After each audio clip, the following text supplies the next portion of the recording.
Salam pemirsa, jumpa lagi di channel Mata Ketiga. Ini adalah salah satu dari sejumlah buku lain sebagai bagian dari seri The Earth Chronicles, riwayat bumi karangan Zecharia Sitchin.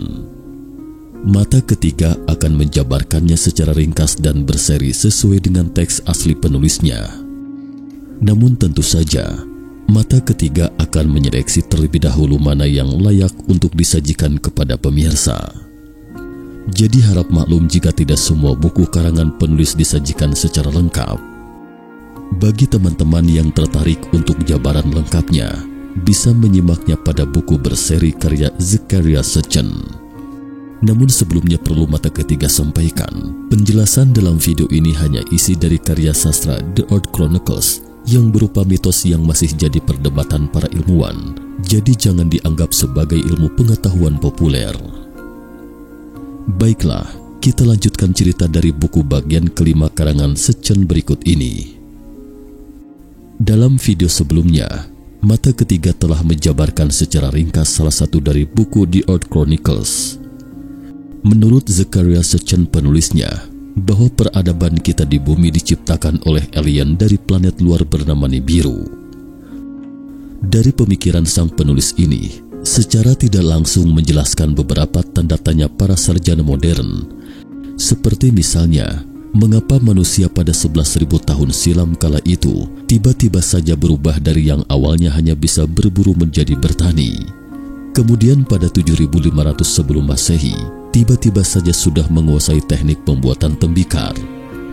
Dan pada 3.800 sebelum Masehi, peradaban Sumeria tiba-tiba melahirkan profesi modern seperti hakim dan dokter dan profesi lainnya. Mengapa Sitchin berpikir ada planet Nibiru? Apa yang mendasarinya? Jika memang pada planet bernama Nibiru seperti yang disebutkan, lalu di mana? Sebenarnya, jawaban atas pertanyaan ini ada dalam literatur awal. Buktinya seperti tampak pada layar video ini. Ini adalah lempeng tanah liat suku bangsa Akadia 4.500 tahun silam. Sekarang disimpan di Museum Negeri Berlin, Jerman. Inilah fokus kita hari ini. Seperti tampak pada layar video, ada 11 planet mengelilingi sebuah benda langit besar bercahaya. Bagi bangsa Sumeria, sebenarnya itu adalah totem tata surya yang terdiri dari 12 benda langit. Urutan benda-benda langit ini dan ukurannya pada dasarnya sama dengan planet-planet di tata surya kita. Tetapi perlu dicatat, manusia modern baru mengkonfirmasi keberadaan Pluto pada tahun 1930-an. Lalu bagaimana bangsa Sumeria tahu hal itu pada ribuan tahun silam?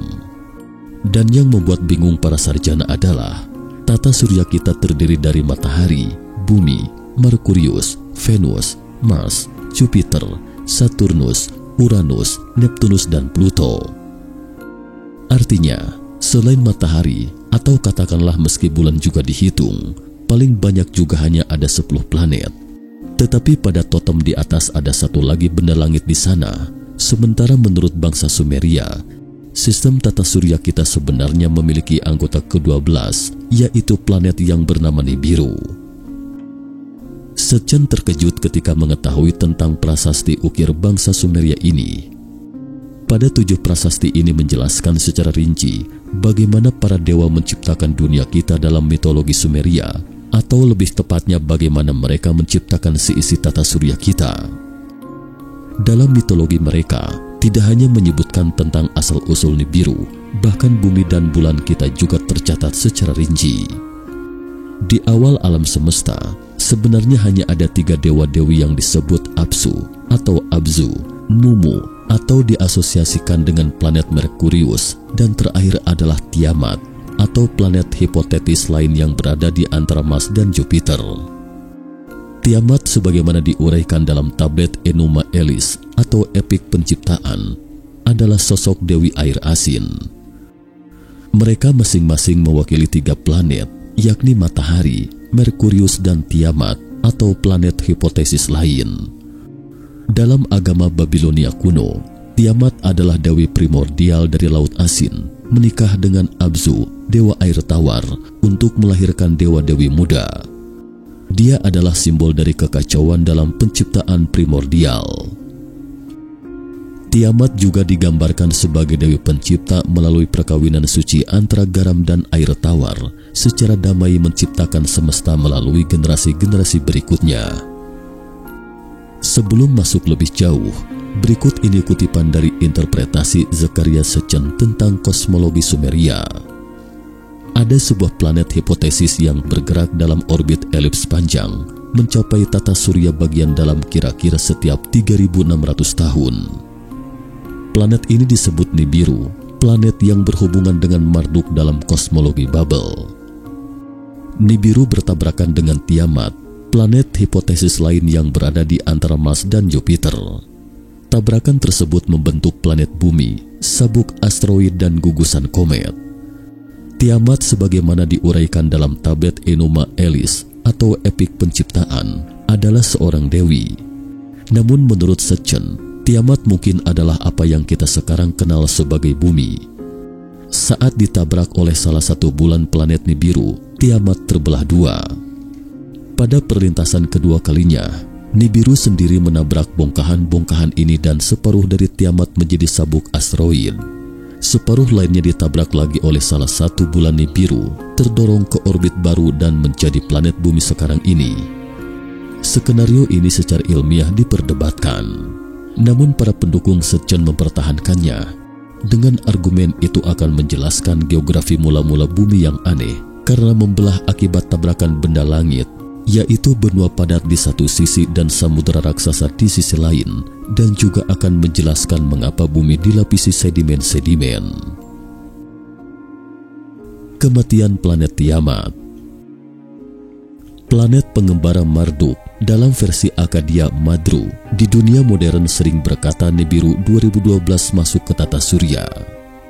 Fakta bahwa lintasan pergerakannya pertama kali melewati Neptunus dan kemudian Uranus menunjukkan bahwa ia bergerak searah jarum jam ke arah yang berlawanan dengan arah gerakan planet lain mengelilingi matahari.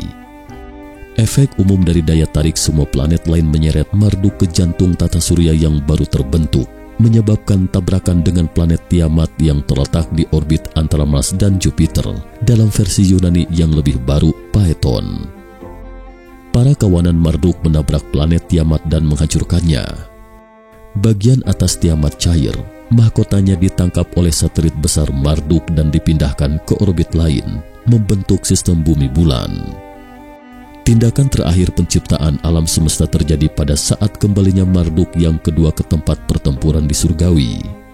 Kali ini Marduk bergabung dengan sisa Tiamat yang menjadi Nibiru, planet persimpangan dan puing-puing yang tersebar berkumpul di sabuk asteroid atau menjadi komet. Rotasi planet yang tidak normal. Apa yang mendorong Sitchin untuk mengidentifikasi dewa-dewa kuno alam semesta mitos dengan tata surya? Ini adalah cetakan silinder Akkadia dari milenium ketiga sebelum Masehi yang sekarang dipajang di Museum Negara di Berlin. Segel ini menggambarkan 11 lingkaran mengelilingi sebuah lingkaran besar dengan 6 sinar, dengan jelas mewakili matahari.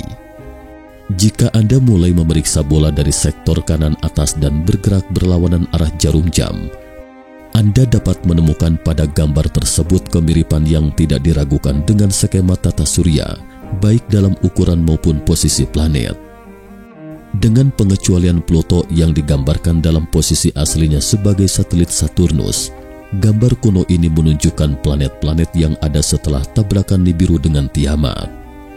Tapi antara Mars dan Jupiter ada lingkaran besar, sekitar 3 kali ukuran bumi yang tidak sesuai dengan planet manapun yang diketahui saat ini.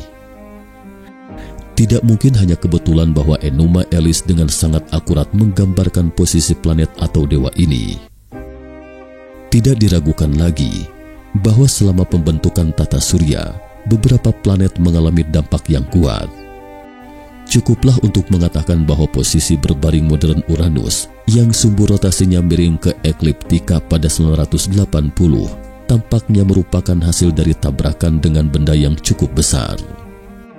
Dalam hal ini, 2 astronom dari US Naval Observatory di Washington menghidupkan kembali gagasan planet X.